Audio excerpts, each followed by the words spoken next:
Okay, let's unpack this. Think about the sheer number of movements you make every single day.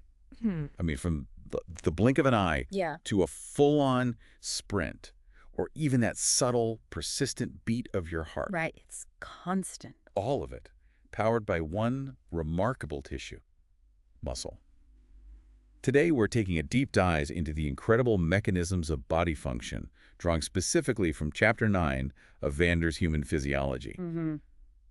Our mission is to cut through the complexity and, extract the most important nuggets of knowledge about muscle. Get to the core of it. Exactly, ensuring you're well-informed about these vital biological engines. We'll journey through the three main types: skeletal, smooth, and cardiac. Understanding how they're built, how they work. How they get their energy, and what happens when things go awry. Sounds good. Let's start with the muscles we consciously control. Skeletal muscle. Right, skeletal muscles. These are our voluntary movers. They're typically attached to bones by tendons, enabling all those conscious actions we make. And they look striped under a microscope. They do, yeah. Distinct light and dark bands, which is why they get the name striated muscle. And the actual cells, the fibers, are pretty unique, aren't they? They really are. They're surprisingly large, cylindrical, and crucially, they're multinucleated. Meaning multiple nuclei in one cell. Exactly. Formed by the fusion of several precursor cells, myoblasts, during development. And here's where it gets really interesting. They can repair themselves. That's right. If these fibers get damaged, specialized stem cells, called satellite cells, which sit right there, can step in to help repair them. Wow. And these cells are also key for muscle growth, hypertrophy when you exercise. They help increase the fiber size. It's a pretty neat system for maintenance and adaptation. Okay, so that's the cell. How does the whole structure actually generate force and move bones? Well, it's not just isolated fibers. Muscles are bundles of these fibers all wrapped up in connective tissue. Okay. And that connective tissue then merges to form the tendons that attach to bones. The book uses a good analogy. Okay. Like a group of people all pulling on one rope. Each person is a fiber. The rope is the connective tissue and tendon, transmitting that combined pull. Gotcha. Simple but effective. So inside the fiber itself. Inside, the cytoplasm is just packed with these cylindrical bundles called myofibrils. That's where the real action happens. The machinery. The machinery, exactly. Made up of two main types of protein filaments, the thick filaments and the thin filaments. Thick ones are myosin. Primarily myosin, yes. Yeah. Each myosin molecule has this long tail and two globular heads that stick out. These heads are the cross bridges. They're the workhorses. They can bind to actin on the thin filaments, and they can bind and break down ATP. They act as an enzyme, myosin ATPase. Okay, so they bind actin and use energy. What about the thin filaments? Thin filaments are principally actin. Imagine two intertwined chains of actin molecules. Each one has a spot where a myosin head can bind. But not all the time, right? There's regulation. Precisely. That's where two other key proteins come in, sitting on the actin filament: tropomyosin and troponin. They're crucial for controlling when contraction happens. Okay, so thick myosin, thin actin plus regulators. And this arrangement creates those stripes. Yes, the repeating pattern of these thick and thin filaments forms the sarcomere. That's the fundamental contractile unit, and its structure gives skeletal muscle that striated appearance. Can you break down the sarcomere, the bands and lines? Sure. You have the dark A band in the middle. That's where the thick filaments are. Okay. Then you have a lighter I band on either side, which only contains thin filaments. Got it. The Z line runs down the middle of each I band, anchoring the thin filaments and marking the edge of one sarcomere. So a sarcomere is Z-line to Z-line. Z-line to Z-line, exactly. Within the A band, there's a lighter region in the center called the H zone. That's just thick filaments, no overlap with thin ones there. And the M-line? The M line is a dark line right in the middle of the H zone, linking adjacent thick filaments together. And running alongside the thick filaments from Z line to M line is a huge elastic protein called titin. Titin, what does that do? It acts like a spring, helps keep the thick filaments centered, and contributes to muscle elasticity. It's all incredibly organized. Absolutely. What's fascinating is the cross-sectional view. It shows this perfect hexagonal lattice, each thick filament surrounded by 6 thin filaments. Wow. And each thin filament nestled between 3 thick ones. This ensures maximum potential for interaction during contraction. Super efficient. Okay, structure down. What about the internal systems that control it all? The membranes. Right. 2 critical membrane systems. First, the sarcoplasmic reticulum, or SR. Think of it as a specialized endoplasmic reticulum forming these sleeve-like segments around each myofibril. Like a network. Exactly. And it has these enlarged sacs called terminal cisternae right near where the T-tubules run. These cisternae are packed with calcium ions, Fe2+ light. The key ingredient for contraction. The absolute key. There's even a protein called calsequestrin inside that helps store huge amounts of CD2+ cells. And the other system? The T-tubules? The transverse tubules, or T-tubules. These are actually deep invaginations of the muscle fiber's outer membrane, the sarcolemma. So they tunnel into the cell. They tunnel deep inside, passing right between pairs of terminal cisternae. Their job is to conduct the muscle action potential rapidly throughout the entire fiber interior. Bringing the signal close to the calcium stores. Precisely. It's an incredibly efficient communication pathway. Okay, detailed structure covered. Now let's link it to function. How does an electrical signal from a nerve actually make the muscle generate force? It all starts at the neuromuscular junction, the NMJ. This is where the nerve meets the muscle. And it's always a nerve signal that starts it. For skeletal muscle, yes. Action potentials are only initiated by signals from alpha motor neurons originating in the brainstem or spinal cord. And a single motor neuron doesn't just connect to one muscle fiber. It branches and innervates multiple fibers. That neuron plus all the fibers it controls is called a motor unit. And all fibers in that unit contract together. All together, yep. When the neuron fires, they all fire. So what happens at that junction, the NMJ? Okay, an action potential travels down the motor neuron axon to its terminal. This opens voltage-gated calcium channels in the terminal. Calcium comes into the nerve ending. Right. Calcium influx triggers vesicles filled with the neurotransmitter acetylcholine, ACA, to fuse with the membrane and release ACA into the synaptic cleft, the tiny gap between nerve and muscle. And the ACA crosses the gap. It diffuses across and binds to specific receptors on the muscle fiber membrane, which is specialized in this region. It's called the motor end plate. What kind of receptors? Nicotinic acetylcholine receptors. When AC binds, these receptors open channels that let ions flow through. Ions move, Yeah, causing an electrical change. exactly. More sodium ions, Na+, flow in than potassium ions, K+, flow out. This causes a local depolarization of the motor end plate called an end plate potential, or EPP. Is the EPP like an action potential? It's a graded potential, but it's always large enough in healthy muscle to depolarize the adjacent muscle membrane to threshold and trigger a full-blown muscle action potential. So nerve signal, SE shield, release EPP, muscle action potential. Guaranteed. Pretty much guaranteed in a healthy system, yes. That muscle action potential then shoots off along the muscle fiber membrane, the sarcolemma, and dives down those T-tubules we mentioned. And what stops the signal? Does AC just stay there? No.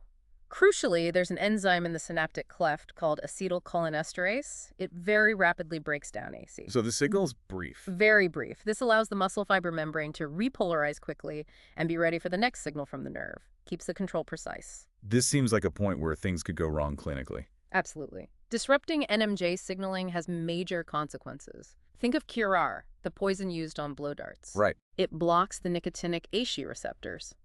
ACE is released, but it can't bind. Result, paralysis. And the opposite, too much signaling. That happens with organophosphates, things like nerve gases or some pesticides. They inhibit acetylcholinesterase. So AC builds up. Builds up, keeps stimulating the receptors, leading to uncontrolled muscle contractions, eventually depolarization block, and another form of paralysis, often accompanied by seizures. Deadly stuff. And Botox.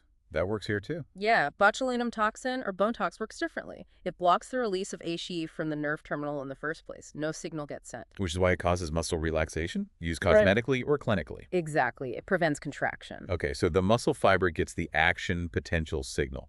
What's the very next step to actually generating force? This is excitation contraction coupling, right? That's the term, yes. It's the sequence of events linking that electrical excitation, the action potential, to the mechanical contraction, the force generation. And calcium is the star player here. Calcium is everything here. The action potential itself is super brief, maybe 1 to 2 milliseconds, but the mechanical response, the contraction, can last 100 milliseconds or more. The link is that rapid increase in calcium inside the cell in the cytosol. How does calcium switch on the contraction? You mentioned tropomyosin blocking things earlier. Right. In a resting muscle, tropomyosin lies along the actin filament, physically covering the sites where myosin heads want to bind. It's held in this blocking position by troponin. Okay. When the action potential triggers calcium release and cytosolic Ca2+ levels rise, that calcium binds specifically to one part of the troponin molecule, troponin C. Binding calcium changes troponin. It causes a conformational change, a shape change in the entire troponin complex. This change pulls the attached tropomyosin strand sideways. Uncovering the binding sites. Exactly. It rolls tropomyosin out of the way, exposing the myosin binding sites on the actin molecules. So now myosin can grab on. Now the energized myosin cross-bridges can bind strongly to actin, and the force-generating cycle begins.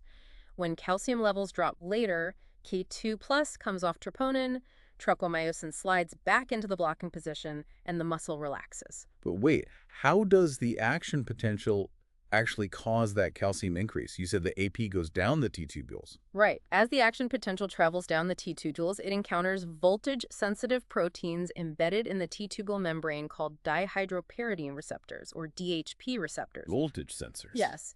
And these DHP receptors are physically linked, like mechanically coupled, to another set of proteins on the membrane of the nearby SR terminal cisternae.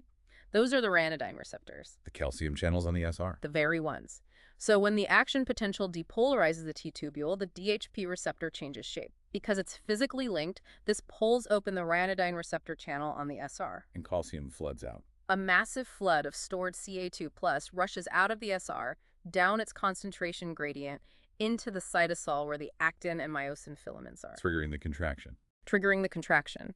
And then for relaxation to happen, calcium has to be removed from the cytosol. How does that happen? Does it just diffuse away?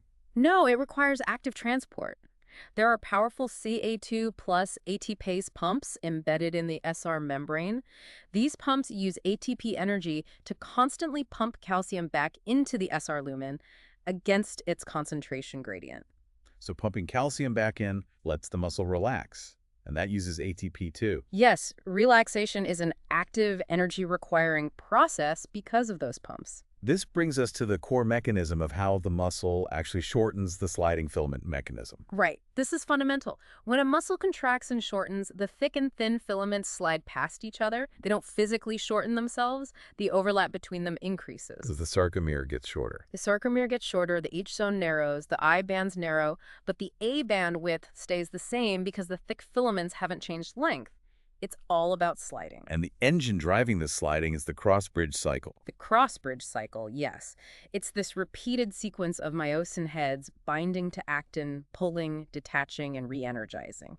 It's really a beautiful example of molecular machinery at work, converting chemical energy from ATP into mechanical force. Can you walk us through the steps? Let's say calcium is present, sites are exposed. Okay. Step 1.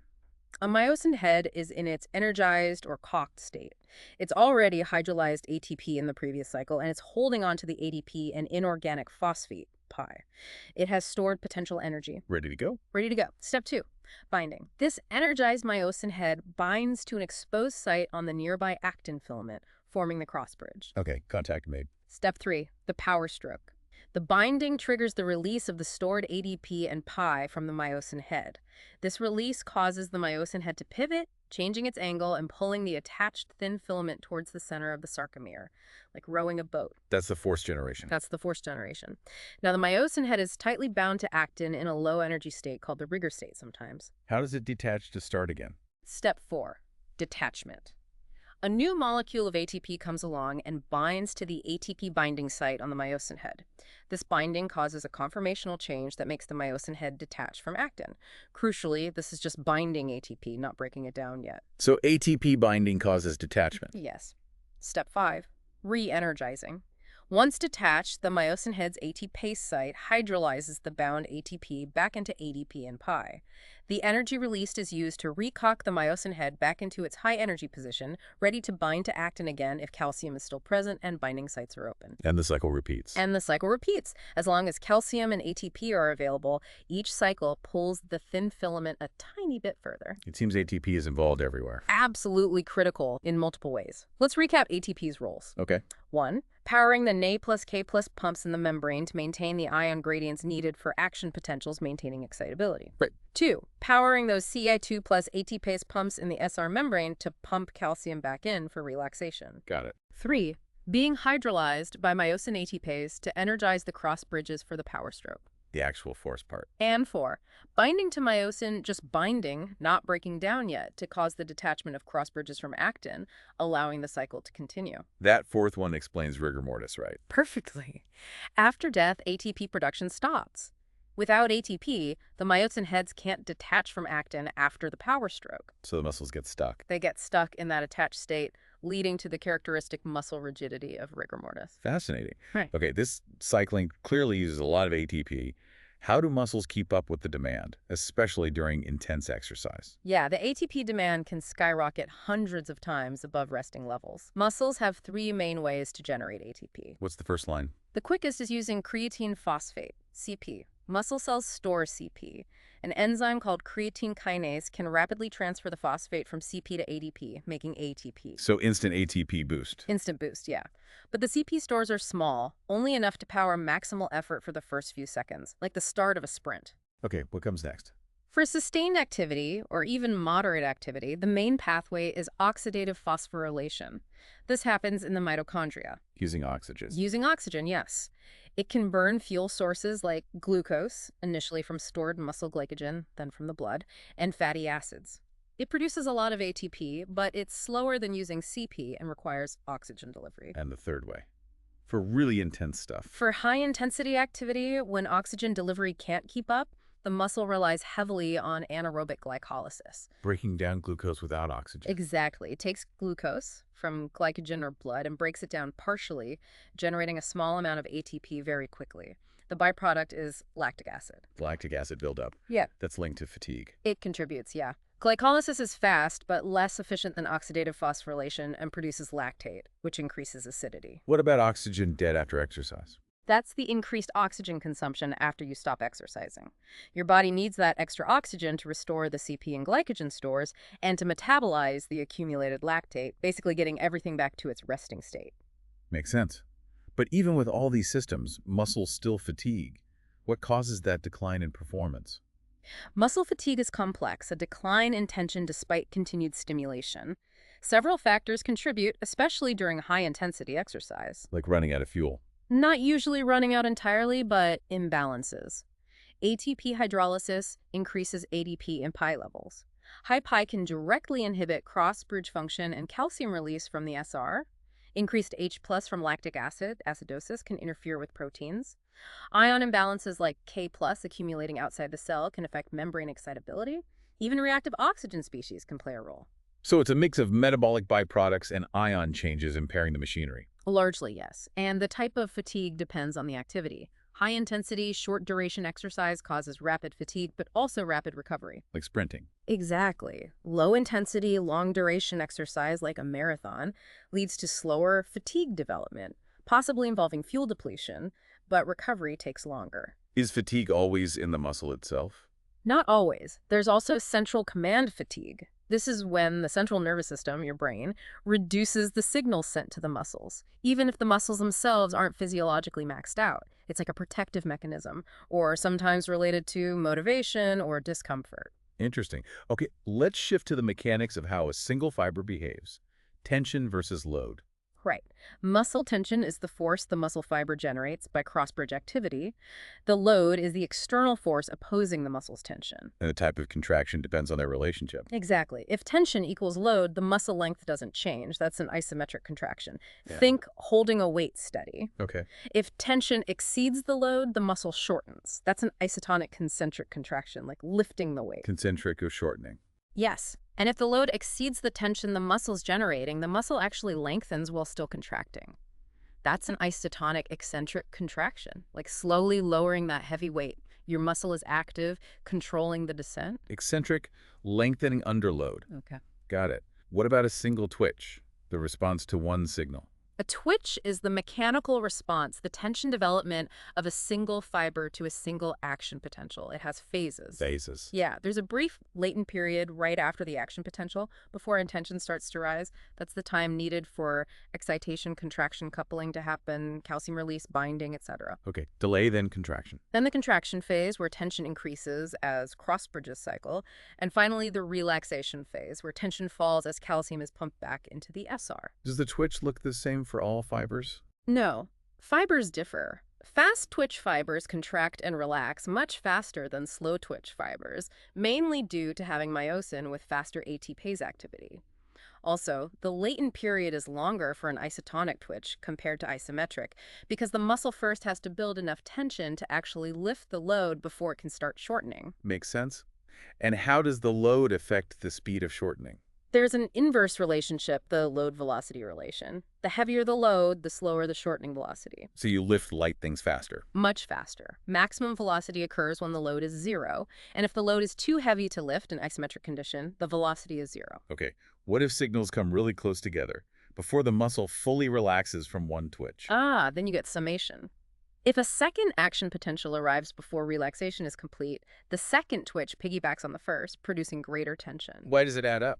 Because calcium levels haven't fully returned to baseline yet, so more cross bridges become active.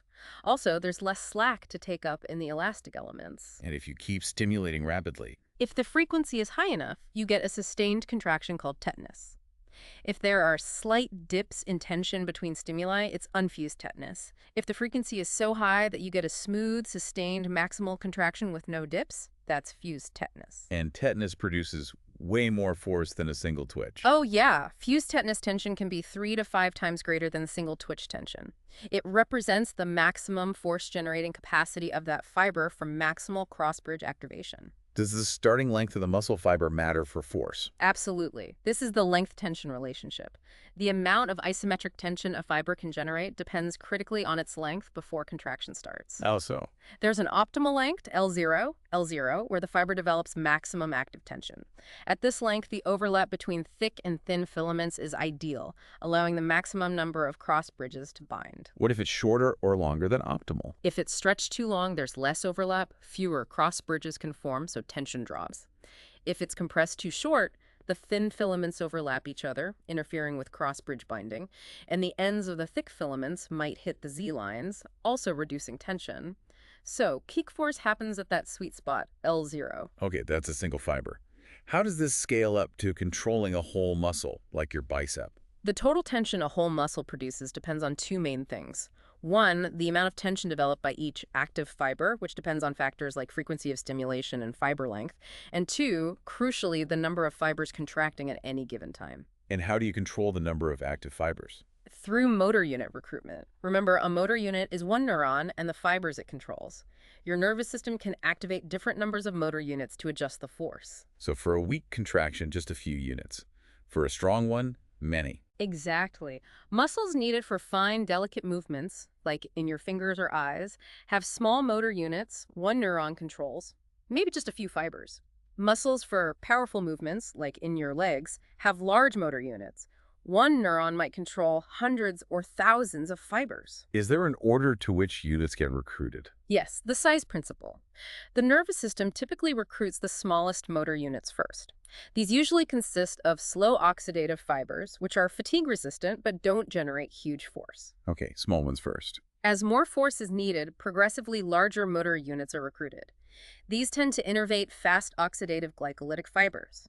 And finally, for maximal efforts, the largest motor units controlling the powerful but easily fatigued fast-glycolytic fibers are brought in. So it's a graded recruitment based on need. Does recruitment also affect speed? It does. Recruiting more motor units not only increases force, but also increases the maximum velocity at which the muscle can move a given load. Basically, more fibers are sharing the work, so each can contract faster. Muscles obviously adapt to how we use them. What happens with exercise or lack of it? Big changes. If a muscle isn't stimulated, like if its nerve is damaged, denervation atrophy, or just from prolonged inactivity, disuse atrophy, the muscle fibers shrink and weaken. Use it or lose it. Pretty much. Yeah. Conversely, regular exercise leads to hypertrophy and increase in the size of the muscle fibers, making the muscle stronger. Does the type of exercise matter? Definitely. Low-intensity, long-duration aerobic exercise, like jogging, mainly increases the number of mitochondria and capillaries within the muscle fibers. Enhancing endurance. Exactly. It improves oxidative capacity and fatigue resistance. It can even cause some faster fiber types to behave more like slower oxidative ones, like shifting type 2X towards type 2A. What about lifting heavy weights? Strength train. High-intensity, short-duration resistance exercise primarily causes hypertrophy of the fast-twitch fibers. They get bigger by adding more actin and myosin filaments. So more contractile proteins equals more force. Right. It also increases the synthesis of glycolytic enzymes, boosting anaerobic capacity. And again, fiber types can shift, often making fast fibers even faster, more towards type 2X. Are there molecules controlling this growth? Yes, regulatory molecules play roles. Myostatin is a protein that actually acts to limit muscle growth, preventing excessive hypertrophy. Factors like insulin-like growth factor 1, IGF-1, promote growth. What about aging? Does muscle function decline? Unfortunately, yes. Maximum force generation tends to decrease with age, partly due to a loss of fibers and fiber atrophy.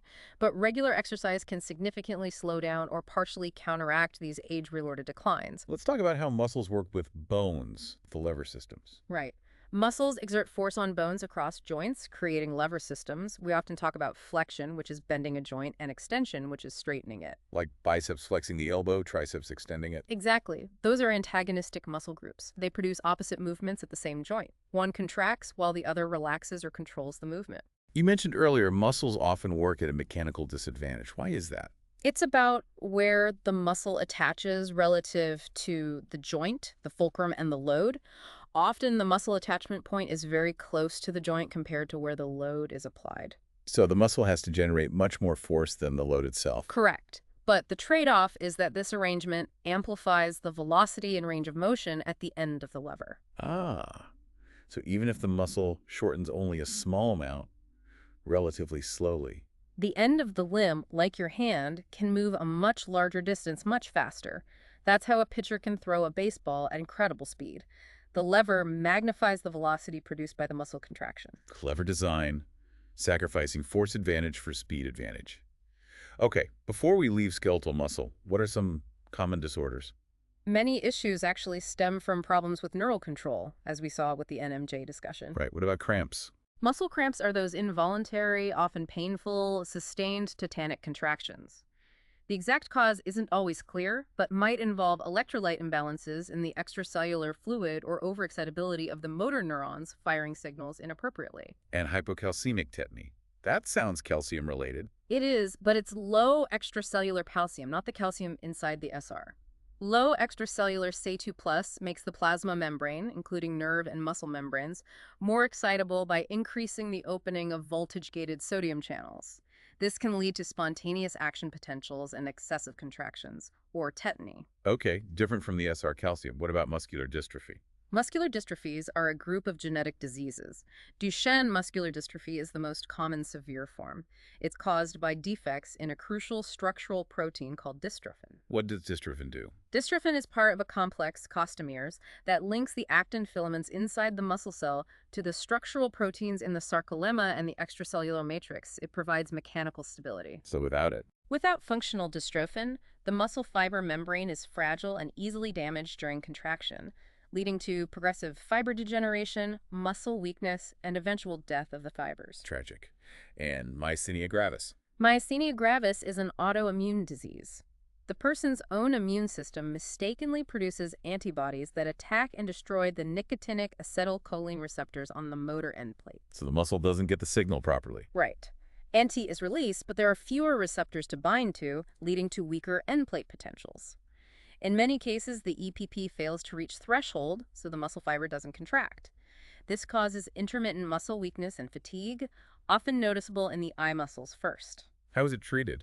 Treatments often include acetylcholinesterase inhibitors, like pyridostigmine. These drugs slow the breakdown of anti in the cleft, allowing it to hang around longer and have more chance to find the remaining receptors. Immunosuppressive drugs are also used to reduce the autoimmune attack. Okay, a lot to cover in skeletal muscle. Let's smoothly transition now to the unseen regulators.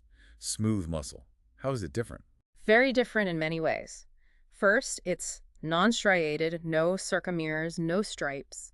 It's generally involuntary, controlled by the autonomic nervous system, hormones, and local factors.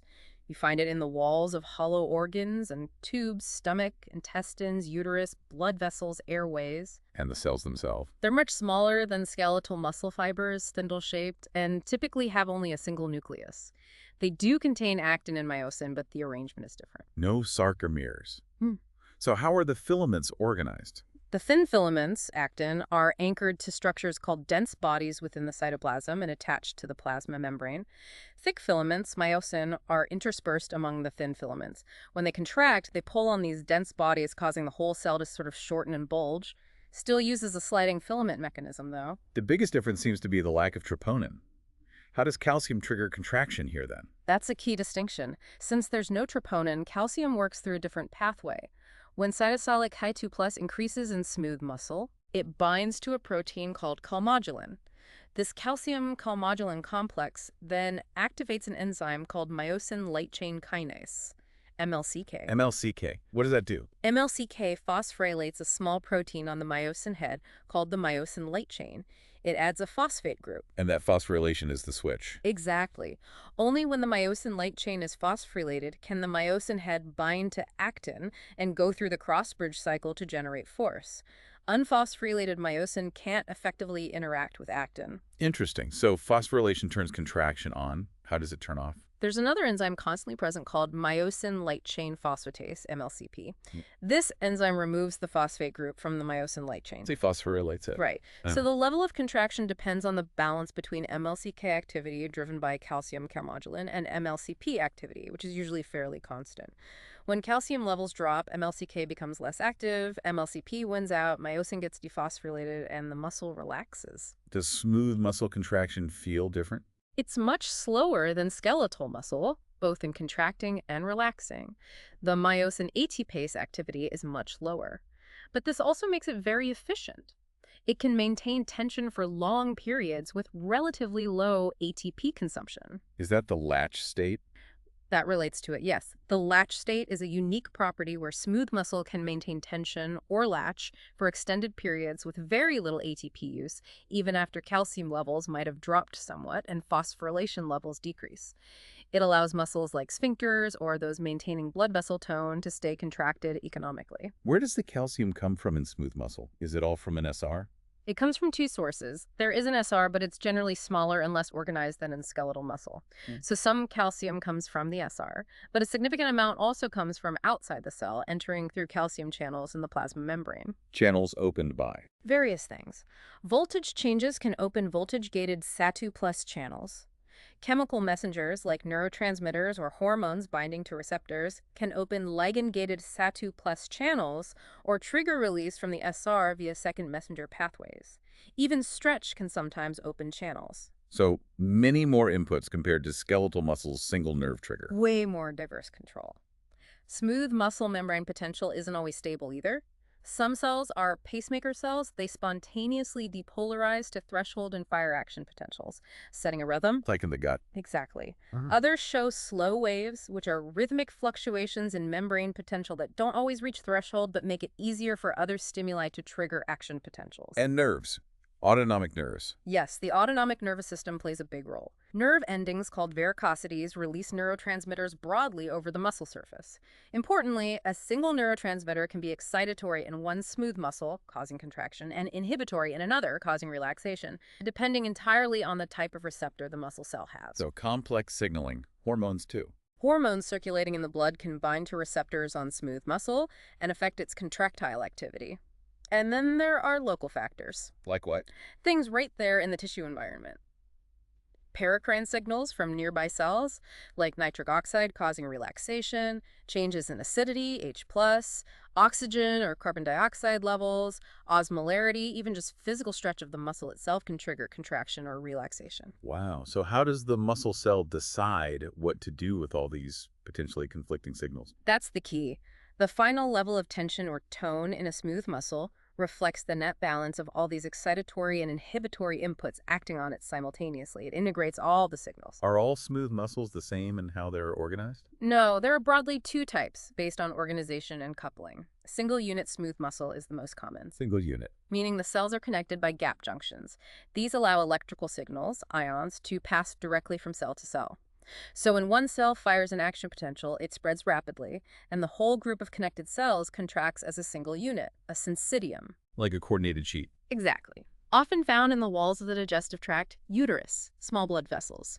They often contain pacemaker cells and can be sensitive to stretch. And the other type? Multi-unit smooth muscle. Here, there are few or no gap junctions. Each cell, or small groups of cells, responds more independently, kind of like skeletal muscle fibers within motor units. So they need individual nerve signals. They tend to be richly innervated by the autonomic nervous system and respond primarily to nerve signals rather than stretch or spontaneous activity. You find multi-unit smooth muscle in places needing finer control, like the large airways, large arteries, and the muscles attached to hairs in the skin, or controlling the iris of the eye. Okay, smooth muscle is complex. Let's move to the third type. Cardiac muscle. Only in the heart, right? Only in the heart. And it's fascinating because it blends features of both skeletal and smooth muscle. How is it like skeletal muscle? Like skeletal muscle, it is striated. It has sarcomeres with the same organized pattern of thick myosin and thin actin filaments. It has troponin and promyosin regulating contraction via calcium, and it has T-tubules to carry the action potential deep into the cells. And how is it like smooth muscle? Yeah. Or maybe single unit smooth muscle? Like single-unit smooth muscle, cardiac muscle cells, cardiomyocytes, are typically small, usually have a single nucleus, and are electrically coupled together by gap junctions. So they contract together. Yes. These gap junctions are located within specialized structures called intercalated discs, which connect adjacent cells end to end. Intercalated discs also contain desmosomes, which are strong mechanical junctions that hold the cells together during contraction. So electrical and mechanical coupling allows the heart muscle to function as a coordinated pump. What about excitation-contraction coupling in the heart? Is it like skeletal muscle with the DHP and ryanodine receptors? It's similar, but with a crucial difference. An action potential travels down the T-tubules. Depolarization opens voltage-gated calcium channels in the T-tubule membrane. These are called L-type C2+ channels. They're actually modified DHP receptors. Okay. But unlike in skeletal muscle, where the DHP receptor mechanically opens the ryanodine receptor on the SR, here, the opening of the L-type channel allows a small amount of calcium to enter the cell from the extracellular fluid. Calcium comes in from outside. Yes. And this influx of external calcium then acts as a trigger. It binds to and opens the ryanodine receptor channels on the SR membrane. Ah, so calcium triggers more calcium release? Exactly. This is called calcium-induced calcium release, CACR. The initial trigger calcium from outside causes a much larger release of calcium from the SR stores inside. And that SR calcium then activates contraction. That larger pool of cytosolic C2+ then binds to troponin, moves to promyosin, and initiates cross-bridge cycling, just like in skeletal muscle. What's fascinating here, you mentioned, is that cardiac contraction strength can be graded. Yes, unlike skeletal muscle, where a single action potential typically releases enough calcium to saturate troponin and give a maximal twitch for that fiber, cardiac muscle contraction is graded. Wow. The amount of calcium released from the SR, and therefore the number of active cross bridges and the force generated, can be modulated. Factors like hormones, for example epinephrine or autonomic nerve activity, can influence both the influx of trigger calcium and the sensitivity of the SR release channels, allowing the heart to vary its force of contraction beat by beat. That's critical for adjusting heart output. Speaking of beats, why doesn't the heart go into tetanus like skeletal muscle can? That would be disastrous. Absolutely disastrous. The heart must relax between beats to fill with blood. Thankfully, cardiac muscle cannot undergo tetanic contractions. Why not? The key is the duration of the cardiac action potential. It's much longer than a skeletal muscle AP, lasting almost as long as the mechanical contraction itself. This is mainly due to that prolonged influx of calcium through the L-type Ca2+ channels during the plateau phase of the AP. So the long AP creates a long refractory period. Exactly. A long, absolute refractory period during which the cell cannot be re-excited. This period covers almost the entire duration of the twitch. By the time the refractory period ends, the muscle is already relaxing. You simply can't stimulate it frequently enough to cause summation or tetanus, A built-in safety mechanism. a vital one for its function as a pump. And how does the heartbeat start? Does it need nerve signals? The initial signal doesn't come from nerves. Like some smooth muscle, the heart has its own specialized pacemaker cells, primarily in the sinoatrial SA node. These cells spontaneously generate action potentials at a regular rhythm. And that signal spreads? That electrical signal then spreads rapidly throughout the entire heart muscle via those gap junctions in the intercalated discs, ensuring a coordinated contraction. Nerves, autonomic, do influence the heart rate and contractility, but they don't initiate the beat itself. Incredible. Okay, let's tie some of this together with a clinical example. You mentioned malignant hyperthermia. Yes, MH. It's a great, though scary, illustration of excitation-contraction coupling gone wrong in skeletal muscle. So walk us through the scenario again. A young patient in surgery gets anesthesia. Right. Gets inhaled general anesthesia, maybe a muscle relaxant like acetylcholine. Suddenly, they develop alarming symptoms. Red face, sweating, heart rate doubles, body temperature shoots up fast, high CO2 levels detected, and their muscles, especially the jaw, become rigid. What's happening at the molecular level? This is a rare genetic condition, usually due to a mutation in the ryanodine receptor, RYR1, the calcium release channel on the SR of skeletal muscle. The channel is faulty.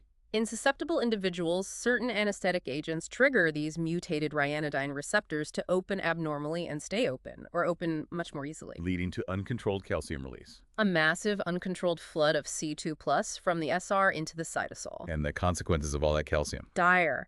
The high cytosolic K2+ causes sustained muscle contraction, that's the rigidity. Persistent cross-bridge cycling burns through ATP at an incredible rate, Generating heat? generating enormous amounts of heat, that's the hyperthermia. The massive ATP demand also forces muscles into high rates of anaerobic metabolism, producing lots of lactic acid, acidosis, and CO2. The body's trying to compensate, hence the fast heart rates and sweating, but it's overwhelmed. How is it treated? Dantrolene? Yes, the specific antidote is dantrolene. It's a muscle relaxant that works by directly interfering with calcium release from the SR, essentially blocking or inhibiting the faulty ryanodine receptors. Administering it quickly, along with aggressive cooling and supportive care, is critical to prevent death. It really highlights how finely tuned that calcium release mechanism needs to be. Absolutely. A single protein defect, triggered environmentally, leads to a life-threatening cascade directly linked to the core principles of excitation-contraction coupling and metabolism we've discussed. Wow, okay, what a deep dive that was into the incredible world of muscle. It really covers a lot of ground. We've seen how skeletal muscle powers our voluntary movements, the really nuanced, diverse control of smooth muscle inside our organs. And the tireless, rhythmic, absolutely vital work of cardiac muscle in the heart. We've explored these intricate structures. The sarcomeres, the filaments. The precise dance of proteins like actin, myosin, troponin, and especially calcium. Yeah, calcium, the key player. Yeah. And the energy pathways fueling it all, plus what happens when these finely tuned systems broke down. And we connect this to the bigger picture. It's just amazing. From the delicate movement of a finger to the constant pumping of blood. Uh-huh. These fundamental principles of physiology structure dictating function, the critical role of ions like calcium and sodium, energy balance, they're constantly at play in muscle tissue. It really makes you appreciate the complexity. The distinctions between the muscle types, so skeletal for power and speed, smooth for slow sustained control, cardiac for endurance and rhythm, they highlight just how physiology adapts structure for specific functions. So the next time you stretch, lift something heavy, Right. or even just feel your pulse. Yeah. Maybe take a second to remember the astonishing complexity and precision happening inside, allowing your muscles to perform all these vital roles, often completely without you thinking about it. Well said. For more insights and to keep learning, thank you for joining us on The Deep Dive. Thanks for listening. This deep dive was brought to you with the kind support of the Last Minute Lecture team.